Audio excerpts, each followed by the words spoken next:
अस्सलामुअलैकुम। हैदराबादी मटन तहारी तो बहुत खाई होगी आपने, लेकिन आज एक ट्विस्ट के साथ हम बनाएंगे हैदराबादी फ्राइड मटन तहारी। बहुत ही अमीर रेसिपी है ये। एक बार जब आप इसे बनाएंगे तो आपका दिल बार बार बनाने को कहेगा। तो चलिए इसे बनाना हम शुरू करते हैं। ये मज़ेदार तहारी बनाने के लिए सबसे पहले हमें चाहिए आधा किलो हड्डी वाला गोश्त। आप चाहें तो बिना हड्डी के भी ले सकते हैं, लेकिन हड्डी वाला गोश्त लेने से तहारी और भी ज्यादा टेस्टी बनती है। पीसेस थोड़े से बड़े रख लें। नेक्स्ट हम इसको मैरिनेट कर लेते हैं। एक्चुअली तहारी में मैरिनेट नहीं किया जाता गोश्त को, लेकिन मैं हमेशा मैरिनेट करके ही बनाती हूँ ताकि ये और भी मजेदार बन सके। तो सबसे पहले हम गोश्त में डालेंगे 5 टीस्पून अदरक लहसुन का पेस्ट। ये ज्यादा डाल रही हूँ तभी तहारी टेस्टी बनती है। 1 कप दही, कुछ 200 ml हो गए। 2 टीस्पून लाल मिर्च पाउडर, 1 टीस्पून नमक, हल्दी 3/4 टीस्पून, आधा टीस्पून से थोड़ा ज्यादा डाल दें। इन सभी को मिक्स कर लें। इसमें एक आधे नींबू का जूस भी हम डाल के मिक्स कर लेते हैं। इसे डालने के बाद फिर से मिक्स कर लें। सभी इंग्रेडिएंट्स मटन के साथ यानी गोश्त के साथ अच्छे से मिक्स हो चुके हैं। इसे अब हम आधे घंटे के लिए रख देते हैं मैरिनेट होने के लिए। इस तरह से मैरिनेट करने से क्या होता है, गोश्त अंदर से टेस्टी बनता है और जल्दी भी गलता है। आधा घंटा हो चुका है, गोश्त हमारा अच्छे से मैरिनेट हो गया है। नेक्स्ट हम प्रेशर कुकर में 4 टेबलस्पून तेल गरम कर लेते हैं। तेल गरम हो चुका है, इसमें एक दालचीनी का बड़ा सा पीस डाल देते हैं और 1 टीस्पून शाहजीरा। 10 सेकेंड के लिए सौटे कर लें इसे। एक बड़े साइज की बारीक कटी हुई प्याज डाल दें। अगर आपके पास शाहजीरा ना हो तो स्किप कर दें या जीरा भी डाल सकते हैं 1 टीस्पून, क्योंकि शाहजीरा सभी प्लेसेस पे अवेलेबल नहीं होता है। प्याज का कलर गोल्डन ब्राउन होने तक हाई फ्लेम पे इसे फ्राई करते रहिए। प्याज का कलर देखिए गोल्डन ब्राउन हो चुका है। आप चाहें तो इसे और थोड़ा ज्यादा डार्क कलर भी कर सकते हैं, ब्राउन भी कर सकते हैं, आपकी मर्जी। नेक्स्ट हम इसमें मैरिनेट किया हुआ गोश्त डाल देते हैं।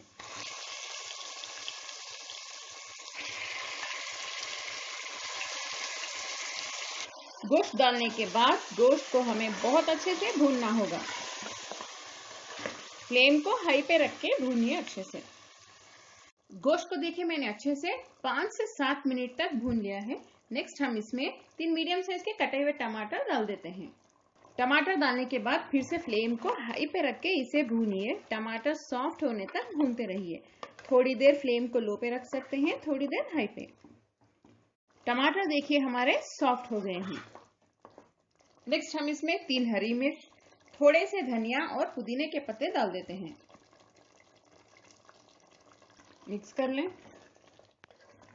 अब इसका नेक्स्ट स्टेप है गोश्त को गलाना। इसमें हम थोड़ा सा पानी डाल देते हैं। अगर गोश्त सख्त है तो पानी ज्यादा लगेगा और इस पे लिड बंद करके विजिल आने देते हैं। हाई फ्लेम पे 1 सीटी आने के बाद फ्लेम को लो पे रख दे। 15 मिनट के लिए गोश्त गल जाएगा। अगर नहीं गला तो और थोड़ा गला लें।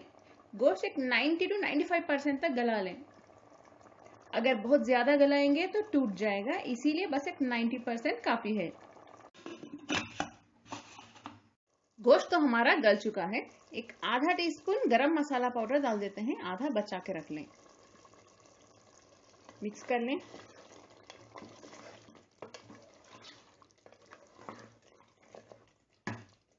अब गोश्त गलने के बाद यहाँ पर ही एक ट्विस्ट है।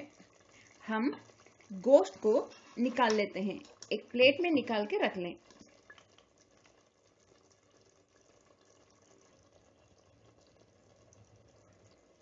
इसमें से ग्रेवी को फिल्टर कर दें। देखिए गोश्त के सभी पीसेस को मैंने इस प्लेट में निकाल लिया है। इसके पीछे रीजन आपको बताती हूँ। अक्सर क्या होता है तहारी में, इसी ग्रेवी में मटन के साथ हम पानी डाल देते हैं। जब हम पानी डालते हैं तो मटन का टेस्ट खराब हो जाता है। इसीलिए हम मटन को इस तरह से निकाल लेंगे, इसे हल्का सा फ्राई कर लेंगे, आखिर में फिर से चावल में इसे डालेंगे। ये ग्रेवी में पानी डाल के चावल को पका लेंगे। इस तरह पकाने से चावल भी टेस्टी बन जाते हैं, क्योंकि मटन के जूसेस तो ऑलरेडी इसमें हैं। अब मटन भी टेस्टी हो जाएगा थोड़ा सा फ्राई करके बाद में डालने से। नेक्स्ट हम एक पैन में थोड़ा सा घी गरम कर लेते हैं, 2 या 3 टीस्पून। घी तो हमारा मेल्ट हो चुका है। इसमें 1 टीस्पून अदरक लहसुन का पेस्ट डाल दें, इसे भून लें। घी को बहुत ज्यादा गरम ना करें। अदरक लहसुन के पेस्ट की कच्ची बू जाने तक भूनते रहिए, कंप्लीटली चली जानी चाहिए। 2 कटी हुई हरी मिर्च डाल दें, इसे भी भून लें। एक 10 से 15 सेकंड के लिए काफी है। थोड़ा सा नमक डाल दें, 1 या 2 चुटकी बस। इसमें गोश्त के पीसेस डाल दें, ये फ्राई कर लेते हैं। अब फ्लेम को हाई पे रख के फ्राई करें। इनके ऊपर थोड़ा सा गरम मसाला पाउडर भी डाल दें, अच्छी खुशबू आएगी। थोड़े से धनिया और पुदीने के पत्ते भी डाल दें। इससे क्या होता है, गोश्त हमारा खुशबूदार बन जाता है। चलिए, गोश्त तो हमारा अच्छे से फ्राई हो चुका है। आप चाहें तो और ज्यादा भी फ्राई कर सकते हैं। मैं फ्लेम बंद कर देती हूँ, इतना काफी है। इस रेसिपी के अब नेक्स्ट स्टेप की ओर हम बढ़ते हैं। मटन गलने के बाद जो ग्रेवी बची थी, प्रेशर कुकर से मैंने इस वेसल में ट्रांसफर कर लिया है। नेक्स्ट हम इसमें पानी डालेंगे चावल को पकाने के लिए। तो देख लेते हैं कितना पानी जरूरी है। यहाँ पर मैं आधा किलो बासमती चावल ले रही हूँ। आधा किलो, इसे आप मेजर करके रख लें। मैंने मेजर कर लिया है, इस ग्लास से 4 ग्लास है। हमेशा मेजर कर लें, एक ग्लास या कप लेके। जब चावल इससे 4 ग्लास है तो पानी डबल डालें, यानी 8 ग्लास, 8 ग्लासेस ऑफ वाटर। आधा किलो बासमती चावल को मैंने एक आधे घंटे पहले 3 या 4 बार पानी से अच्छे से धो के पानी में भीगने के लिए रख दिया था। पानी इसमें डाल देते हैं, 8 ग्लास पानी डाल दें। 8 ग्लास पानी डालने के बाद इसे अच्छे से मिक्स कर लें। आधा टीस्पून गरम मसाला पाउडर डाल दें, इसमें नमक डाल दें जितना जरूरी है उतना, धनिया और पुदीने के पत्ते। आप इसे मिक्स करके चाक के देख लें, जितना सूप में होता है उतना नमक होना चाहिए, तभी चावल हमारे परफेक्ट बनेंगे। जो नॉर्मल हैदराबादी तहारी की रेसिपी है वो भी मेरे चैनल में है। जस्ट टाइप करें हैदराबादी मटन तहारी या हैदराबादी चिकन तहारी। लेकिन इस तरह से थोड़ा ट्विस्ट करके बनाने से क्या होता है, गोश्त या चिकन के पीसेस बहुत बहुत मजे के बन जाते हैं। आप इसी मेथड को चिकन में भी ट्राई कर सकते हैं। जब ये बॉईल होना स्टार्ट हो जाएगा, चावल इसमें डाल देंगे। चावल को आधे घंटे के लिए भीगने रखने ना भूलें। ये तो अच्छे से बॉईल हो रहा है, इसमें भीगने रखे हुए चावल डाल देते हैं। धीरे से मिक्स कर दें,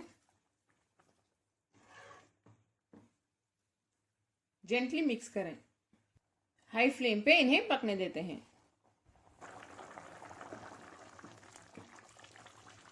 बीच में 1 या 2 बार इस तरह से मिक्स कर दें। चावल देखिए हमारे अच्छे से बॉईल हो चुके हैं, पानी भी सूख गया है। जो बाकी है दम में गल जाएंगे। फ्लेम को लो पे रख दें और हम इसमें फ्राई किए हुए मटन के पीसेस रख देते हैं।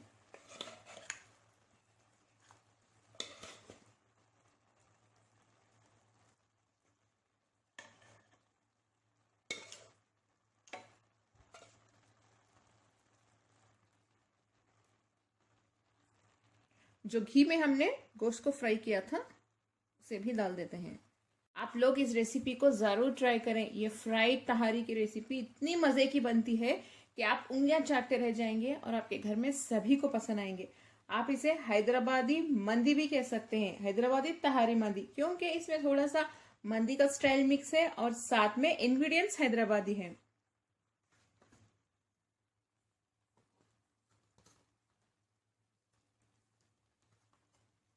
थोड़े से धनिया के पत्ते भी डाल दें।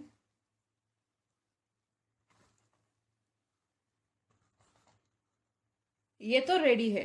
इसके ऊपर अब हम लिड बंद कर देते हैं और लो फ्लेम पे 15 से 20 मिनट तक रख देंगे दम पर। बहुत ही यम्मी तहारी रेडी हो जाएगी। वीडियो के नीचे देखिए इस तरह से सब्सक्राइब रेड कलर में लिखा होगा, उसे प्रेस कर दें। जैसे ही आप प्रेस करेंगे देखिए एक बेल आइकॉन नजर आएगा, इसे भी प्रेस कर दें। जब आप इसे प्रेस करेंगे तो ऑल, पर्सनलाइज और नन 3 ऑप्शंस आएंगे। ऑल प्रेस कर दें, तभी आपको मेरे सभी वीडियोस के नोटिफिकेशंस मिलेंगे, वो भी फ्री। 15 से 20 मिनट हो चुके हैं, लीड ओपन करके देख लेते हैं। वाह, हमारी जबरदस्त तहारी अब तैयार है। मैं आपको इसके चावल दिखा देती हूँ। हम अभी इसे ज्यादा डिस्टर्ब नहीं करेंगे। देखिए चावल सेवइयों जैसे बने हैं ना, कितने खिले खिले। अगर आपको चावल का नाम जानना हो तो कमेंट में पूछिए, मैं जरूर बताऊंगी। यहाँ पे नहीं बता सकती, अलाउड नहीं मुझे। मेरे बहुत से सब्सक्राइबर्स को मालूम है, फिर भी अगर आप न्यू है तो आपको जरूर बताऊंगी। देखिए, फ्लेम बंद कर देते हैं, लिड बंद कर दें, 10 मिनट के लिए ऐसे ही रख दें। उसके बाद हम इसे डिश आउट करेंगे।